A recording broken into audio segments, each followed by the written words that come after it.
میرے آقا استغفار فرماتے، میرے آقا دعا میں لگ جاتے، نوافل پڑھتے، بجلی پر نبی پاک کی دعائیں موجود ہیں. ہم اس کیفیت میں کیا سبق لے رہے ہیں؟ اچھا ایک تو یہ گرج چمک بارش ہوا، اور ایک قیامت کا دن جب ہوگا، یعنی آج کا منظر دیکھ کر اگر کسی کو امیجینیشن کرنی ہے نا تو غور کریں کہ قیامت کا دن کیسا ہوگا کہ جب پہاڑ روئی کے گالوں کی طرح اڑیں گے، اور اس کا شور کیسا ہوگا، وہ زلزلہ کیسا ہوگا، وہ ہوائیں کیسی ہوں گی.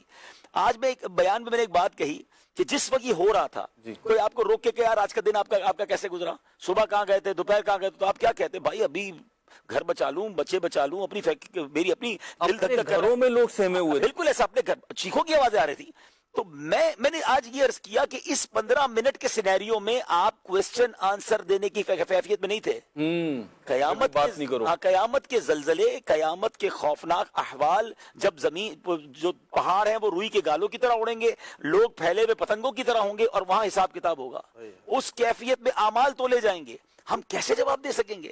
تو یہ چھوٹا سا منظر تھا، پریکٹیکلی اگر اس کو لیا جائے تو آج ہمیں سچی توبہ کر کے، اور یہ جو ہمارا ٹاپک ہے کہ رمضان کے بعد بھی ہماری زندگی ایسی ہو کہ ہم آخرت کی تیاری کر کے، اور بالخصوص قیامت کے دن کی جو ہماری حاضری ہے اس کی تیاری کریں. اللہ کریم ہمیں آفتوں سے بچائے. اور یہ احساس ہوا کہ چند سیکنڈ کی بات ہے، چند منٹوں کی بات ہے، اگر ہوائی تیز چل جائے، ہماری جو کیپیسٹی ہے اس سے زیادہ ہو جائے تو نہ جانے کیا سے کیا ہو. صحیح ہے، بل بورڈز اڑ گئے، درخت گر گئے، اور سولر پینلز اڑ گئے. عبدالحبیب بھائی ایک بہت بڑی چیز جو محسوس ہوئی مجھے آتے میں کہ ظاہر سی بات ہے سیزن ہے، اور بہت بڑی ہماری تاجر کمیونٹی، مارکیٹس، اور ہمارے یہاں ظاہر سی بات ہے وہ کارٹس پر اور ٹھیلوں پر اور اس طریقے کی ان کا بھی لاس ہوا بہت بڑی تعداد میں، تو ان کے لیے بھی دعا فرما دیں. اللہ پاک سب کو بہترین نعمت بدل دے، اور جن کا جو نقصان ہوا اللہ اس کو عطا فرمائے. اور جو اللہ نہ کرے اگر شہید ہوئے، اطلاع یہ بھی آ رہی کچھ لوگ دنیا سے چلے گئے ہیں، تو اللہ ان کی مغفرت فرمائے. جو زخمی ہیں اللہ ان کو صحت عطا فرمائے. اچھا عبدالحبیب بھائی، اب ہمارا جو ایک سوال روکا ہوا تھا وہ بھی کرتا ہوں، اور یہ کہ رمضان شریف آتا ہے نا ہم تبدیل ہو جاتے ہیں، لیکن جیسے ہی رمضان شریف جاتا ہے نا تو بھی تبدیل ہو جاتی ہے ایک بڑی اکثریت. ایک چاند دیکھ کے بدلتی ہے، دوسرا چاند دیکھ کے واپس جی ایسا ہو جاتا ہے. تو ایک تو اس کے سبب کیا ہے، پھر کیونکہ وقت کم ہے تو میں 2 سوال ایک ساتھ کر رہا ہوں کہ یہ بھی ارشاد فرمائیں کہ اس کا حل کیا ہے، کون سا ایسا کام کرے، چاہتے ہیں کہ نیک رہیں، اسی طرح رمضان والی کیفیت رہے، تلاوت کی طرف، ذکر و اذکار کی طرف، دعاؤں کی طرف، خوف خدا کی طرف مائل رہیں، لیکن بہرحال وہ کنڈیشن نہیں رہتی. کوئی فارمولہ ہی دے دیں، آپ تو فارمولے دیتے ہیں بڑے زبردست. اللہ کرے میں بھی عمل کر لوں. عرض یہ کہ دیکھیں اس پہ غور کرنا ہوگا نا، کوئی نہ کوئی ریزن تو ہوگا نا. یعنی اتنی بڑی تعداد میں لوگ مسجدوں میں ہیں، لاکھوں لوگ اعتکاف میں ہیں، 27ویں شریف کو رو رو کے دعائیں ہو رہی ہیں، توبہ ہو رہی ہے، اور پھر اس کے بعد ہر سال ہی لوگ چلے جاتے ہیں اور پھر مسجدوں میں نہیں آتے. تو ریزن کیا ہے؟ کل پرسوں ہم نگران شورا کے ساتھ بیٹھے تھے، آپ نے ایک بڑی پیاری بات کہی کہ جو ان کا وزٹ ہوا تھا ایک جگہ پر، یہ منشیات کے جو عادی ہوتے ہیں نا، نارکوٹکس ریہیبلیٹیشن میں نگران شورا گئے تھے. تو آئی صاحب نے ان سے پوچھا کہ یار یہ جو آپ کے پاس سے علاج کر کے جاتے ہیں واپس آتے ہیں کیا، اور آتے تو کتنا ریشیو ہے؟ تو انہوں نے بتایا 70% لوگ واپس آتے ہیں، دوبارہ نشے ہو جاتے ہیں، حالانکہ ہمارے پاس 4-5 مہینے میں بالکل ٹھیک ہو جاتے ہیں. تو ریزن پوچھا گیا تو بتایا یہ واپس جا کر انہی دوستوں میں بیٹھتے ہیں جو ان کو واپس نشہ لگا دیتے ہیں. اب غور کریں، ہم سارے لوگ مسجدوں میں ہیں، 5 ٹائم کی نمازیں ہو رہی ہیں، مگر کیا وجہ ہے کہ عید کے دن سے سارے لوگ کم ہو جاتے ہیں؟ تو شاید ہمیں یہ چیک کرنا پڑے گا کہ ہم ان دوستوں میں بیٹھتے ہیں جو ہماری نماز پڑھنے پر ہمیں ٹونٹ کرتے ہیں کہ بھائی خیریت تو ہے، پورا مہینہ پڑھ لی نماز، اب تو عید کا ٹائم ہے، موج کرو، جمعہ پڑھ لیں گے، ٹوپی لگائیں تو ناراض ہو جاتے ہیں، مذاق اڑاتے ہیں. کچھ ماشاءاللہ عاشقان رسول کی داڑھی بڑھ گئی ہوگی جو اعتکاف میں بیٹھے ہوں گے نا، اب ان کی داڑھی بڑھ رہی ہے، شاید نیت بھی کر لی انہوں نے، تو وہ کچھ دوستوں کے مذاق اڑائیں گے تو وہ جا کے شیو بنا کے آ جائیں گے. تو اب آپ غور کر لیں کہ اگر واقعی نہیں بدلنا ہے، واقعی نمازی رہنا ہے، واقعی نیک رہنا ہے، تو پھر ہمیں دوست بھی نیک بنانے ہوں گے. تو ناظرین یہ ریزن ہے کہ جس کے ذریعے آپ انشاءاللہ اگر اس کو کور کر لیں، کیونکہ روایتوں میں آتا ہے دوست وہ ہوتا ہے جس کو دیکھ کر خدا یاد آ جائے. ایک بات چیک کر لیں کہ ایسا دوست ہے کوئی ہمارے پاس جس کو دیکھ کر خدا یاد آ جائے، ورنہ شاید دوست تو ایسے بنائیں کہ جس کو دیکھ کر سنیما یاد آتا ہے، کوئی فراڈ کا کام یاد آتا ہے، کوئی بری بات ہی وہ ہمیں سکھا رہا ہوتا ہے، اور ہم اسی کی دوستی میں بیٹھتے ہیں اور کہتے ہیں میں نیک بن جاؤں گا. تو یہ پاسبل نہیں ہے. فارمولے کی جہاں تک بات کی تو انشاءاللہ مفتی صاحب بھی اس پہ مدنی پھول دیں گے، لیکن ایک میں چاہوں گا کہ 3 دن کے لیے 3 دن کا ٹارگٹ لے لیں جتنے اسلامی بھائی مجھے سن رہے ہیں، کہ یہ بات ہم نے دیکھی ہے کہ شیطان چونکہ 30 دن بند ہوتا ہے نا، 1 مہینہ بند ہوتا ہے، یہ پورے پاور کے ساتھ 3 دن میں حملہ کرتا ہے اور لوگوں کو بہا کے لے جاتا ہے. ابھی اب آندھی کی بات کر رہے تھے نا، دنیا کا دستور ہے طوفان یا آندھی آئے نا تو سامنے نہ کھڑے رہو، سائڈ پہ ہو جاؤ، صحیح اس کو گزرنے دو. آج 15-20 منٹ بعد جو انہوں نے گھر کے دروازے بند کر لیے اس کے بعد نارمل ہو گیا نا. تو یہ طوفان آئے گا،